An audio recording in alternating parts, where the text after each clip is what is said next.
Break के बाद आप सभी का एक बार फिर से स्वागत है और रुक करेंगे इस वक्त की बड़ी खबर का। खबर आपको बता रहे हैं भोपाल से, जहां टिकट बंटवारे में नहीं चलेगा परिवारवाद, ऐसा कहना है बीजेपी प्रदेश अध्यक्ष वीडी शर्मा का। बड़ा बयान उन्होंने दिया है। उन्होंने कहा है कि मोदी जी ने परिवारवाद का कॉलम खत्म किया, जीतने वाले को ही टिकट मिलेगा। परिवारवाद कांग्रेस में चलता है, बीजेपी में नहीं। तो देखिए, कांग्रेस पार्टी पर तंज कसा है और बड़ा बयान भाजपा के प्रदेश अध्यक्ष वीडी शर्मा ने बड़ा बयान दिया। और इसके अलावा उन्होंने क्या कुछ बातें कही, आइए आपको सुनवाते हैं। जनता पार्टी 2023 के चुनाव में प्रचंड बहुमत के साथ जीतने के लिए जो भी सक्षम प्रत्याशी होंगे वो प्रत्याशी चुनाव लड़ेंगे। और परिवारवाद तो मोदी जी ने खत्म कर दिया देश के अंदर, इसको कहते हैं ना, ताबूत में लगा दिया है। और यार परिवारवाद नहीं चलेगा। हाँ, परिवार का कोई व्यक्ति किसी का है, वो कार्यकर्ता है, मेहनती है, जनता में लोकप्रियता है, तो उसने अपराध नहीं किया है। लेकिन परिवार के नाम पर दुनिया मोदी जी ने बंद कर दी। कांग्रेस परिवारों को केवल गांधी परिवार और मध्य प्रदेश में केवल कमलनाथ और दिग्विजय सिंह परिवार, अब ये मध्य प्रदेश के अंदर नहीं चलेगा। ये भारतीय जनता पार्टी। चलिए, इसी के साथ इस खबर पर ज्यादा जानकारी लेंगे। हमारे साथ हमारे पॉलिटिकल हेड मनोज वर्मा जी जुड़ चुके हैं। मनोज जी, वीडी शर्मा का बड़ा बयान सामने आया है, जिसमें उन्होंने सबसे पहले तो कांग्रेस पर तंज कसा और टिकट बंटवारे को लेकर बड़ा बयान दिया। देखिए, बीजेपी परिवारवाद को लेकर हमेशा से हमलावर रही है और खासतौर से जब से प्रधानमंत्री नरेंद्र मोदी बने हैं पिछले 9 साल से, तो कांग्रेस के परिवारवाद को लेकर प्रधानमंत्री से लेकर पूरी बीजेपी हमलावर रहती है। और हर बार वो कहते हैं कि परिवारवाद नहीं चलेगा। और जो लोग परिवारवादी हैं उनको लेकर हमेशा पार्टी निशाना बनाती रही है, चाहे वो गांधी परिवार हो, राहुल गांधी, सोनिया गांधी, प्रियंका गांधी हो, चाहे वो लालू यादव का परिवार, या देश में जो तमाम सारे वो राजनीतिक दल है जो परिवारवाद की राजनीति जिनमें चलती, चाहे वो समाजवादी पार्टी हो, ममता बनर्जी की पार्टी हो, एक AIADMK हो। मध्य प्रदेश में भी कई सारे नेता पुत्र पिछले चुनाव में भी कतार में थे, लेकिन उनको परिवार के कारण ही टिकट नहीं मिला। और जिनको टिकट मिला, कि अगर आकाश विजयवर्गीय को इंदौर से विधानसभा का टिकट दिया गया तो इसके एवज में उनके पिता कैलाश विजयवर्गीय को टिकट नहीं दिया गया। सांची से हमने देखा था मुदित सेजवार को टिकट दिया गया तो गौरी शंकर सेजवार को बैठना पड़ा था। जयंत मलैया के बेटे सिद्धार्थ मलैया टिकट मांग रहे थे, लेकिन जयंत मलैया को पार्टी ने टिकट दिया तो सिद्धार्थ मलैया को टिकट नहीं मिला। लेकिन कम से कम ऐसे आधा दर्जन से ज़्यादा नेता पुत्र ऐसे हैं जो राजनीतिक दलों की, जो बीजेपी की ओर से जो टिकट की कतार में है, चाहे वो प्रभात झा के बेटे तुष्मिल झा हो, या गोपाल भार्गव के बेटे अभिषेक बारवा हो, नरोत्तम मिश्रा के बेटे सुकर्ण मिश्रा हो, ऐसे फहरिस्त लंबी है।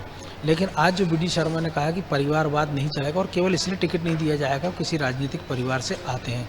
हालांकि उन्होंने ये भी एक पतली गली उसमें छोड़ने का प्रयास किया और ये कहा है कि अगर पॉलिटिकल पार्टी से, अगर किसी पारिवारिक परिवार से जुड़ा हो, राजनीतिक परिवार से जुड़ा आदमी है और अगर वो लोकप्रिय है, जनता के बीच उसकी स्वीकारता है, कार्यकर्ताओं के बीच पेट है, तो उसने कोई गुनाह नहीं किया है। लेकिन क्या इनके लिए पार्टी क्राइटेरिया में ढील देगी, या क्या ऐसा संभव होगा कि एक ही परिवार से 2 लोगों को टिकट दे दिया जाए, या जैसे मैंने जो उदाहरण दिए हैं 2, मुदित सेजवार और आकाश विजयवर्गीय का, कि अगर कोई और नेता पुत्र या कोई नेता अपने बेटे बेटी या किसी और के लिए टिकट चाहेंगे तो इसके एवज में क्या उनका टिकट कटेगा। क्योंकि अभी हाल में कुछ अपवाद मध्य प्रदेश में, देश की राजनीति में भी हैं कि जब ज्योतिरादित्य सिंधिया बीजेपी में आए, राज्यसभा के सांसद हैं, केंद्रीय मंत्री, और उनकी बुआ यशोधरा राजे सिंधिया वो बीजेपी में बड़ी नेता हैं और मध्य प्रदेश सरकार में मंत्री भी हैं, तो क्या अगले चुनाव में बीजेपी की G1 का टिकट काटेगी, ऐसी संभावना कम है। लेकिन जिस प्रकार से राजनीति में तेजी से ज्योतिरादित्य सिंधिया के बेटे महारिमन सक्रिय हो रहे थे, उसको विराम लगा है। शिवराज सिंह चौहान के बेटे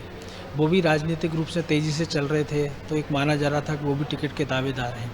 तो पार्टी ने भी हार्ड एंड फास्ट लाइन घोषित कर दी है वीडी शर्मा ने, लेकिन इसके साथ ही उन्होंने ये भी कहा कि जो भी सक्षम आदमी होगा उसको टिकट दिया जाएगा। हालांकि हमने देखा कि खंडवा के उपचुनाव में जब अनंत कुमार सिंह चौहान, नंदू भैया की कोरोना के कारण निधन हो गया था और उसके बाद जो उपचुनाव हुए थे, तो उनका बेटा हर्ष वो टिकट का दावेदार था, लेकिन पार्टी ने उनको टिकट नहीं दिया था। कई सीटें ऐसी हैं जहाँ पार्टी ने परिवार के लोगों को टिकट दिया है, लेकिन कई सीटें ऐसी भी हैं जहाँ पार्टी ने उनके परिवार को टिकट नहीं दिया है।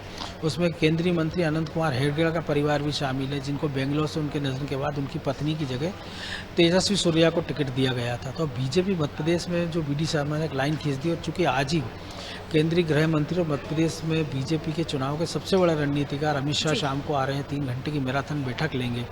तो हो सकता है कि पिछली बार जब अमित शाह ने एक बैठक ली थी जिसमें उन्होंने एक अपनी लाइन क्लियर कर दी थी कि पार्टी को किस लाइन पर आगे बढ़ना है, और उसी लाइन पर आगे की लाइन आज बढ़ेगी। और उस पर जो पीछे जो टास्क देकर गए थे अमित शाह, उस पर जवाब सवाल होंगे कि वो आखिर काम कितना हुआ है। लेकिन जिस प्रकार से परिवारवाद के बहाने BD शर्मा ने कमलनाथ और दिग्विजय सिंह को निशाने पर लिया है, क्योंकि दिग्विजय सिंह खुद राज्यसभा के सांसद हैं, लोकसभा का चुनाव भोपाल से हार गए थे। उनका बेटा जयवर्धन सिंह पिछली कमलनाथ सरकार में मंत्री थे, राघोगढ़ से विधायक। उनके भाई लक्ष्मण सिंह वो खुद भी विधायक हैं, वो बीजेपी से वो सांसद रह चुके हैं। कमलनाथ की बात करें, वो बीजेपी माफ कीजिए कांग्रेस के प्रदेश अध्यक्ष हैं, विधायक हैं, और उनका बेटा नकुलनाथ छिंदवाड़ा से सांसद है, और अगली बार भी ये टिकट के दावेदार हैं। तो बीजेपी एक तरह से एक मैसेज देना चाह रही कांग्रेसियों को कि कांग्रेस में केवल परिवार की पूजा होती है, और बीजेपी एक सी इकलौती पार्टी है जो न केवल छोटे कार्यकर्ताओं का ध्यान रखती है और परिवारवाद के नाम पर किसी भी नेता के पुत्र पुत्री या किसी और परिवार के लोगों को टिकट नहीं देती है। चलिए, बहुत बहुत शुक्रिया आपका मनोज जी, हमारे साथ जुड़ने के लिए और तमाम जानकारी के लिए। तो देखिए, VD शर्मा के इस बयान ने राजनीतिक गलियारों में हलचल मचा दी। अब देखना खास होगा कि किन आधार पर आने वाले समय में पार्टी जो है प्रत्याशियों के टिकट काटेगी।